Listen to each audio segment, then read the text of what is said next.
Right, this is just a little gap filler video to give you the important announcement before it all happens. So, here is what has happened in regards to Dark Heresy.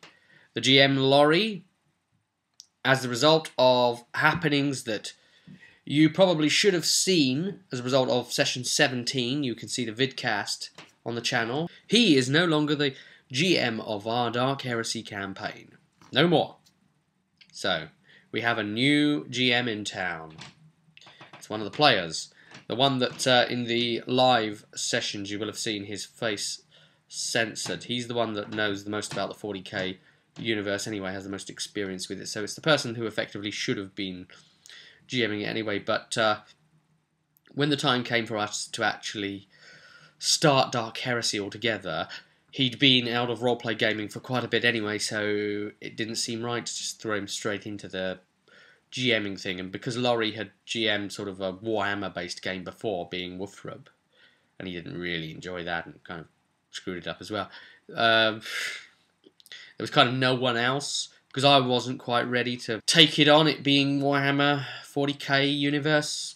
You know, I don't really want to champion something that I don't know, but you know, he was willing to do it anyway. But it got to him eventually, and that's, I guess 17 sessions was what it took for, you know, him to hang up the gloves. Craig is going to be taking over as GM, and it's great timing because he's just lost Sister Sophia, the Battle Sister, in session 17. She died, using up all of her fate points to heroically deal with the demons that popped out of the portal. It's perfect timing, really, for him to start doing that. The other reason being is because he's going to be the official GM of Rogue Trader once we start playing it.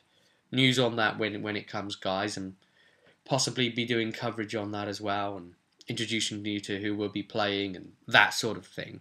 I'll put it out there now, though. I'm thinking Navigator for me.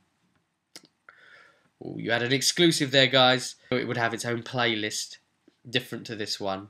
You know, it makes perfect sense for him to, you know, get his foot in the door by GMing Heresy a little bit, because even if it were to break down and maybe Laurie or wouldn't be able to handle sort of carrying on playing with the group in that way, as Heresy, or not being the GM of it, or for some sort of interface issue occurred, all of the checking and work he'd have put into, you know, GMing the campaign and that sort of thing, learning the system and that sort of thing, won't be wasted because it's all training for Rogue Trader, really. Laurie is himself, the ex-GM, is going to be rolling a new character. Not really sure what he's going to be rolling. I know that he said he was maybe thinking about an arbitrator, but he doesn't know. In all likelihood, Jez as well is going to be playing something new, because you remember Kizdeen did that rebellious act and went on the run. He was just given Rotgert, who is just a guardsman, to play, but you know, he doesn't really associate himself to that character. It was just something he was handed so he could play it at the table. So he needs to roll something himself, really, something that he can connect to carry on playing within the system. Of course, Pete's alright because he's still got his new Psycho he's playing as, and of course Jerick as well. You know, he's been there right from the beginning. He's the only original member of the group, and he's going strong. In all likelihood, as far as I can tell, the module work's going to continue onwards from where we left off, because the books have been given to Craig, and Craig has been looking into the books as far as I know, and we were quite close to the end of all the modules that you could possibly run anyway. There was just a few left, less than a full handful or so. So as a result of that, it would have had to go over to sort of player created stuff at this point, player emphasized storylines and that sort of thing. And Jerichus has a couple of real doozies. He's got a sub one, which is big in itself, and then a really, really big one. And so it's kind of like the sub one's really suitable for sort of now time-ish, or even it could even be post-ascension, and the other one is really suitable for definitely post-ascension on difficulty scale. I don't want to say any more about it because, you know, it's complete plot and storyline spoiler. But so yeah, he's definitely got his stuff out there, and you know, I've explained already to the new GM Craig about some of those concepts of Jerichus' personal storyline. But the thing we always try and do with our games is let every character have their own character storyline as well, so their backstory or whatever's going on for them gets to be told as well. Alright, we'll leave it there.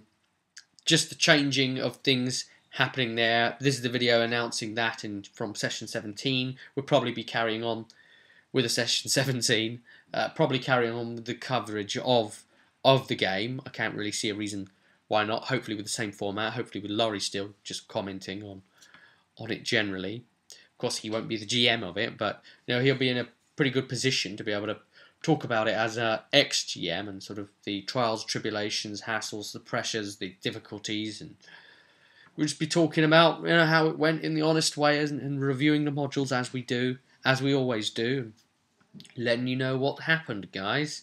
So look out for the next video, but until then, I'll see you at...